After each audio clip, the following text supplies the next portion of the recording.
Hello, this acrylic painting tutorial will show you how to paint this bald eagle.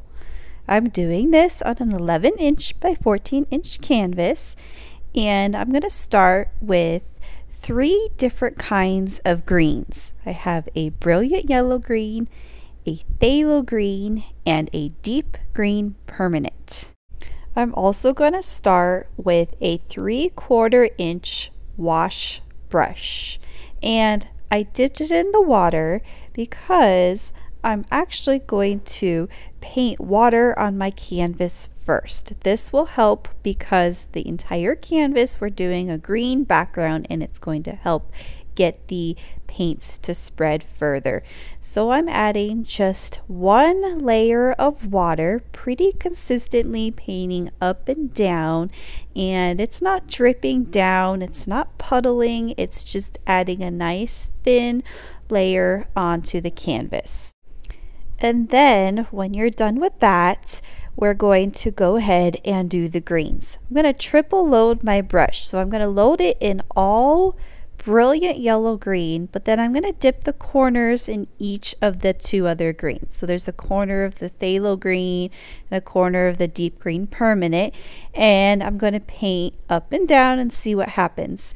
You get kind of a streaky version of the 3 different greens, and then you can go ahead and reload your brush in any of the greens to fill it up. The water on the canvas helps it to spread a little bit further, but also the water makes it so it blends faster. So in one sense it's easier to do it this way, but another sense the colors blend together too fast and you may end up with the same color.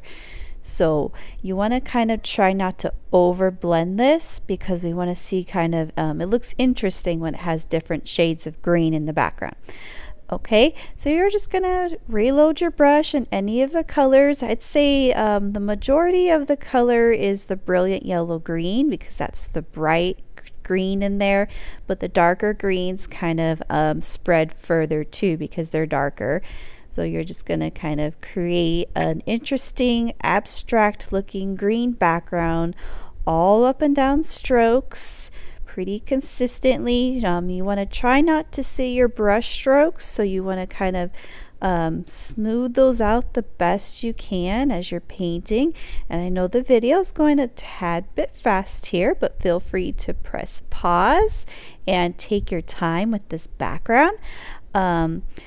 It's intended to be 1 layer. Of course, since I'm painting over some parts, there's some parts that may have 2 or 3 layers, but because I'm painting over, but because the water is on the bottom part, it's creating a thin background. So we don't want this to be thick paint. It's a nice thin layer background because the main feature of the painting is going to be the bald eagle in the foreground. Now would also be the time for you to paint the sides of your painting. It helps to let the top part dry a little bit while you're painting the sides, so you can use the rest of the colors that are on your palette and the same brush, and you can actually water it down if you want to get the sides of your painting. But before you go on and do the traceable, you need to let it dry completely. So you can walk away and take a break, or you can get a hair dryer and dry the entire painting so that it's dry. And then we are going to go ahead and transfer the eagle onto the painting. So you see my eagle right here. It is a basic 8.5 by 10 standard size computer paper under a sheet of graphite paper, and I centered it so that it is pretty much all the way in the center of the painting, so the distance at the top of the paper is the same as on the bottom and the left or right. And I am using a pencil to firmly trace the eagle, and it will transfer the drawing to the other side. So everything that you see on there you'll trace, including the branches. Okay, and you're going to just keep on doing that and press pretty firm. It also helps that your canvas is flat on the table And there is the eagle. It is all the way transferred, and we are going to move on to painting that eagle in. I am going to start with the color Titanium White, and I'm going to use the brush that's called a 12 flat brush. Okay, and we're going to do the branch first, and the branch is a gray color, so I'm going to dip my brush in the white, and I'm going to dip the corner of my brush in Mars Black. So we have the Mars Black and white on our palette, dipped it in the white, dip the corner in the black, and we're going to paint. And when you paint, the white and the black blend together to create a gray, but it's not a consistent gray, and that helps when we do it this way. It's blending colors on the canvas. It gives the color some variation in the branch, gives it a little bit more of a realistic look rather than it just being a solid color. You could most certainly paint it a solid color if you don't like the blending thing. If that makes you kind of nervous, you can just paint the branch solid black, or you can mix a gray on your palette and just paint it a solid gray. Okay, so you have two options. So you have your traceable, and it has kind of the branch already drawn out for you, and you can paint that branch exactly. But I kind of paved my way. It was a little trailblazer for this branch, and created my own sort of branch, and I let it kind of branch out into a Y, and then branch out on the bottom here, and to form kind of a different kind of shape. Still the similar shape that was on the traceable, but I basically just added more branches sticking out of it. When you use the bright brush for the branches, it's helpful when you get the thinner part of the branch, you use the brush on its side, and when you get the wider part of the branch, so the part of the branch that is towards the bottom of the main branch, so the thicker part, you use the wider brush, and then as it gets thinner, you twist it and use the thinner part. And then I'm just going over it gently to just kind of blend the colors, because it looks interesting to have the black and the white kind of blend and do their own things. Maybe there's some shadows in the branch, or this is where the eagle will be casting his shadow on the branch. And it just makes it a little more interesting than if it was a solid color. There are also branches at the top that are hanging down around the eagle's head, and we don't have to worry about going over the eagle because we drew it, so we're going to make sure we go around the eagle. So I'm making it wide at first, so using the full width at the top and then twisting it on its side, and it gets thinner and goes to a point. And then you just kind of let your brush lead the way. So this branch is going to go to the right. It's going to start out thick, and I'm going to twist it and it'll get thinner. And then I basically am just going to kind of add some more branches. Just make sure that you don't paint over the eagle. I mean, you can if you want the eagle to look like it's overlapping, but it's easiest that we don't paint over the eagle right now. And I'm going to make another branch. Maybe this one's going to twist off and go in a different direction.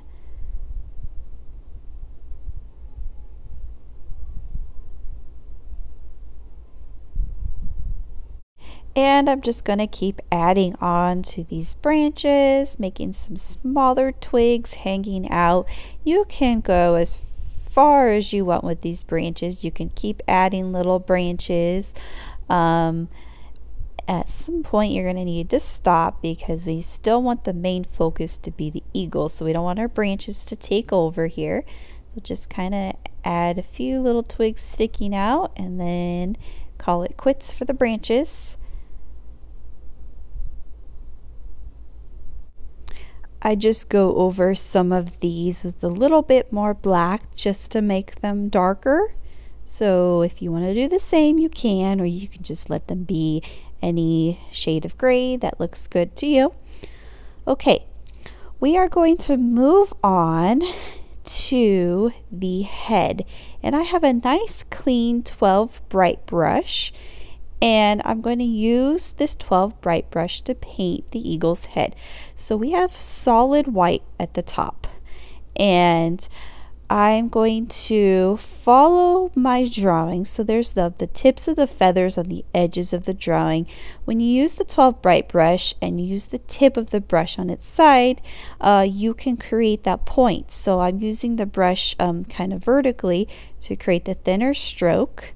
Okay, and that's basically the edges of the feathers that are on the edges, the zigzag parts.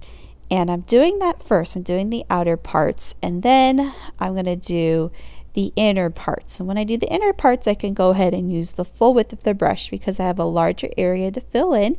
You basically just want to paint this whole area white, but you need to go around the eye, and for now we're going to go around the beak. We're going to end up painting that beak white, but for now we're going to go around it. Okay, so I'm going to kind of take my time in here and using the full width, but when I get to an edge, I'm going to use the tip of the brush vertically on its side to create the thinner stroke to make it look like it's the edges of his feathers. Okay, and when you fill in the shape, you still want to contour the stroke, so you want to kind of make it go in the direction of the shape. So when I'm going around this eye, I was curving my stroke. When I'm going over here on the right, I'm curving it the direction of the shape. Okay, so now we're going to switch to the number 4 round brush. I wet it first and kind of tapped it dry, and we're going to do that beak. I mentioned that we're going to paint the beak white. So, and also some of these small areas around the eye, this will help you paint around the eye. Okay, so this is we don't want that eye to have any white in it, so that circle part of the eye. And the round brush helps you get into that small area to get around that circle and then get around that beak. Okay, but then we're going to, because this beak is nice and curved, we're going to take advantage of this round brush because we can paint some nice curvy strokes with this round brush.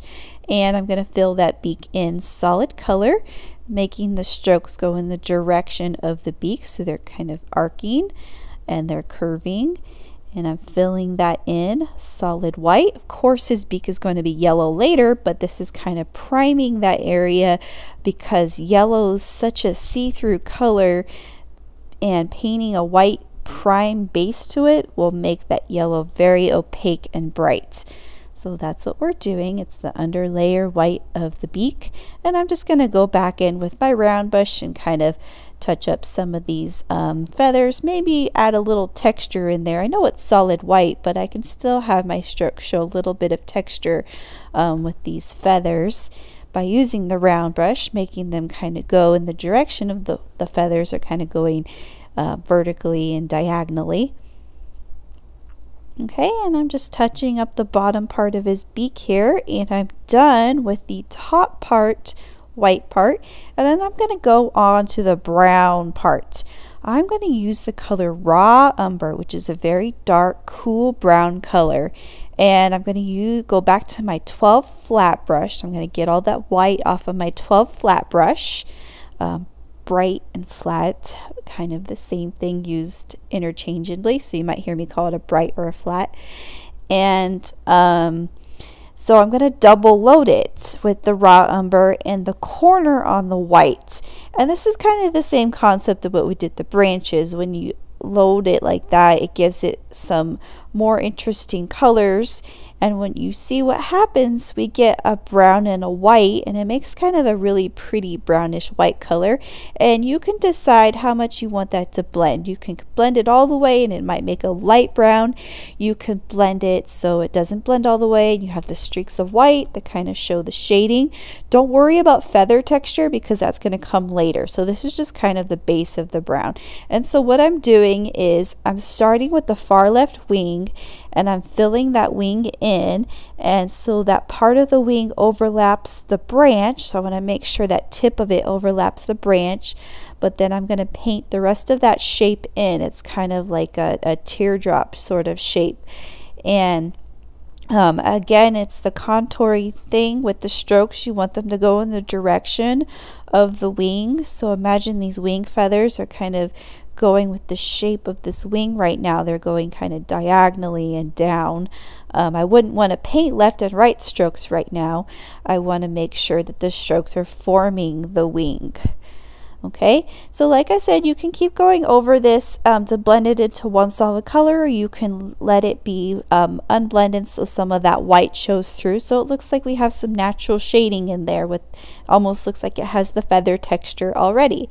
Okay, and we're going to move on and we're going to do the belly area. So it's kind of divided in three areas. We have the far left wing, and then we have the belly, and then there's even the far right wing. And so I'm going to do the same thing. I'm going to double load my raw umber and the white. And I might, if you wanted that wing to stand out a bit, you can add a little bit more brown or a little bit more white to that area to get it to stand out. If you make it the exact same color, it will look just fine. I think I ended up making it look very similar.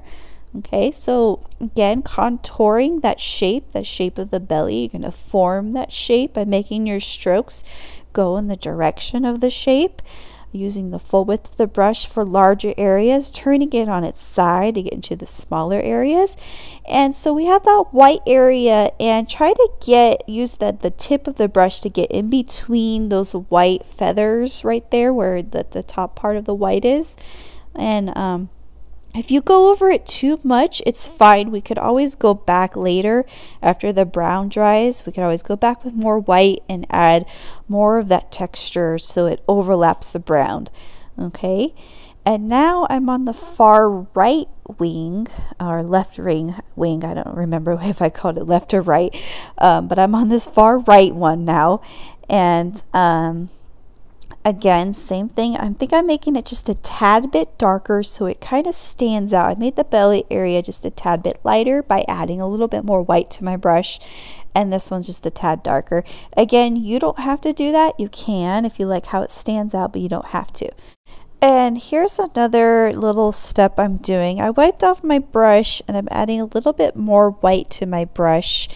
And I'm just going to add a little bit of texture in here just to kind of let that white be more interesting with the brown. And I'm just using the tip of my brush to kind of blend it in with that brown a little bit to create a little bit of the texture. I'm going to do some more intentional feather texture later, but this is just kind of an advanced option. If you like how it looks now, you don't have to do this. I just decided to add a little bit more white in there.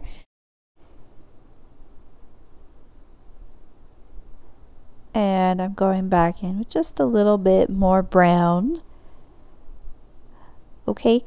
Next, I'm going to do the tail. So we have kind of a diagonal sort of trapezoid shape underneath that branch for his tail, and I'm using the raw umber. Of course, I still have a little bit of white on my brush, so it's still kind of blending with the raw umber.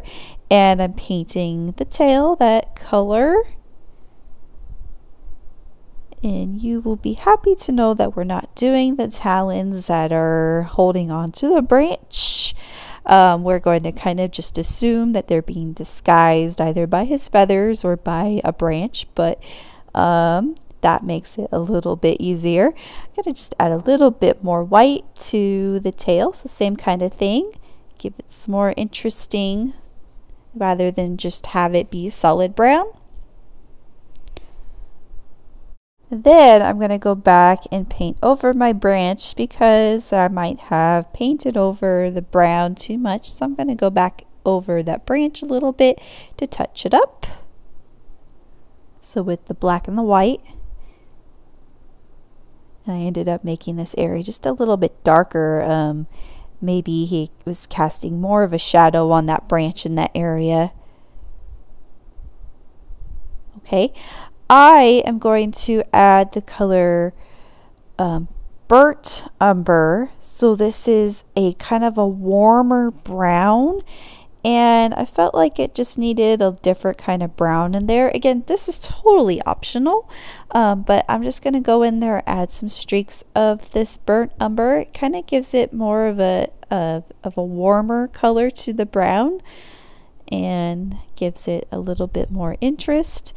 So I went in there and did that.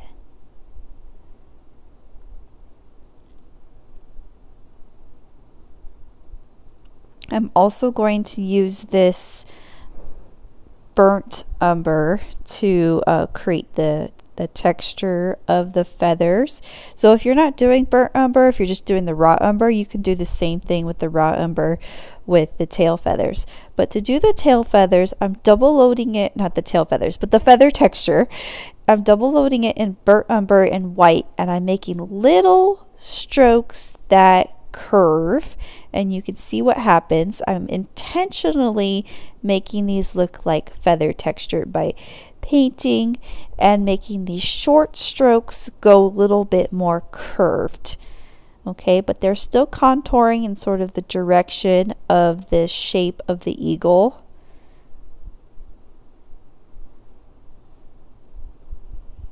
And you don't want to go too crazy because we don't want to lose some of the deeper browns in there.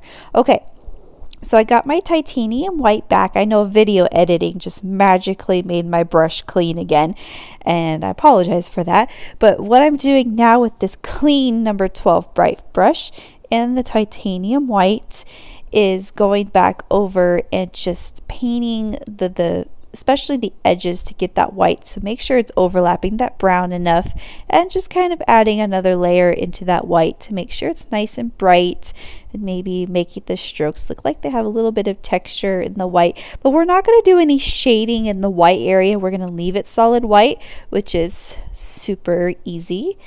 Okay, now we're going to do the beak. So the beak is cad yellow light hue, and the white part of your beak should be completely dry by now. If it's not, you might want to get a hair dryer to dry it.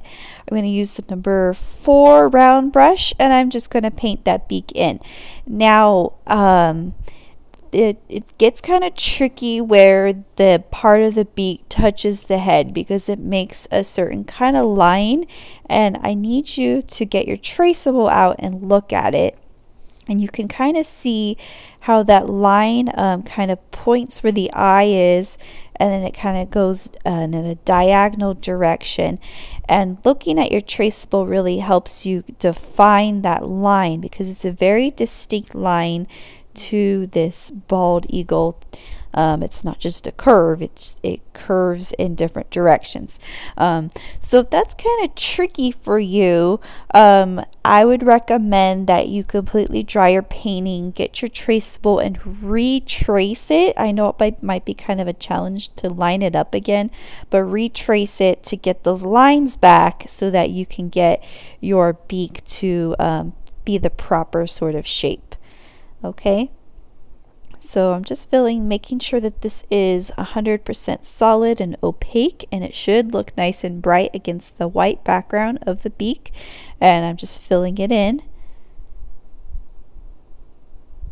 Okay, we're also going to fill in the eye that color. And so this eye didn't have a white background, and you'll see how translucent this yellow really is, because when I fill it in, it's going to look green. Like all that green is still showing through, and that's okay. That is actually intentional because it helps make the eye give the eye its color. It's kind of a greenish yellow color, so that's perfect. And but basically I'm just gonna fill this in and not be too stressed that it's not being solid yellow, because it won't be. It's got a green background. Okay, so I'm gonna fill that in, and I want this to completely dry before I do any more details. So get your blow dryer and dry it. Okay, so when it is completely dry, you're going to need to get your 10-0 liner. This is the very, very tiny brush, so you can get your very small line. Okay, you can also do this with a Sharpie or a black paint pen.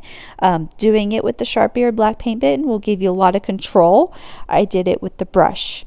Okay, so refer to your traceable again, and also it might be very, very helpful if you retrace it again. But I decided to see if I could do this without retracing it. So if you were going to retrace it, you'd have to let it dry and get it lined up to the way it was before. But I'm going to look at my traceable and do this. I'm going to basically do this black line that is on top of the beak and it goes over the eye like an eyebrow. Okay.